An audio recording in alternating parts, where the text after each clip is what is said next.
할렐루야. 오늘은 3월 22일 출애굽기 31장, 요한복음 10장, 잠언 7장, 갈라디아서 6장 말씀에 대해서 나누도록 하겠습니다.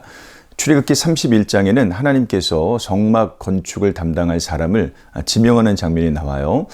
부살렐과 오홀리압입니다. 하나님은 이들을 지목한 후에 그에 걸맞은 능력을 베푸셨습니다.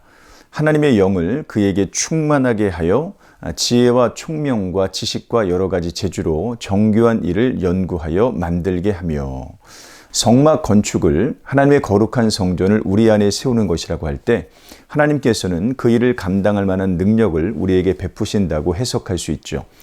예컨대 성령을 주셔서 거룩한 모든 일들을 행할 수 있도록 도우신다는 것입니다. 때로 하나님께서 우리에게 명하신 것들, 곧 율법이 매우 버겁게 느껴질 수도 있습니다.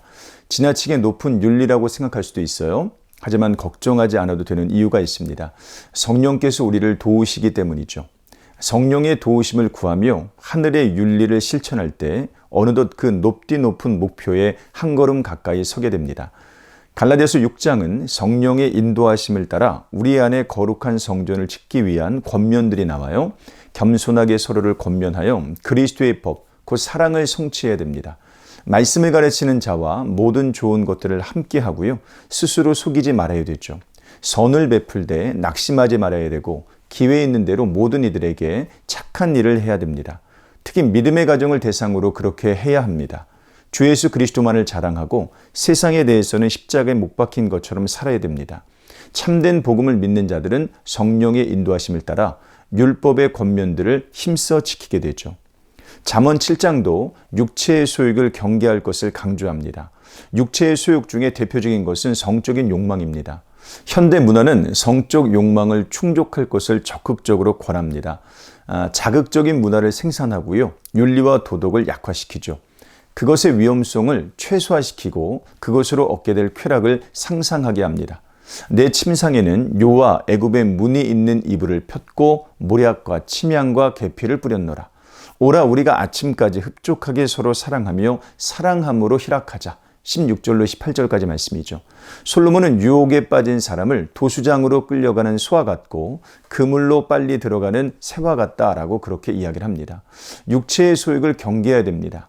과거의 본성을 만족시키고자 하는 부패한 마음의 권면을 거절하고 새 마음을 창조하시는 성령의 권면에 따라 가야 되죠. 우리가 육체의 소욕을 버리고 성령의 권면을 즐거이 따라갈 수 있는 이유는 우리 주 예수님께서 선한 목자가 되시기 때문입니다. 요한복음 10장에서 예수님은 자신을 양들을 위해 목숨을 버리는 선한 목자라고 말씀하십니다. 예수님은 자신의 양들을 끊임없이 돌보고 인도하며 지키는 목자가 되십니다.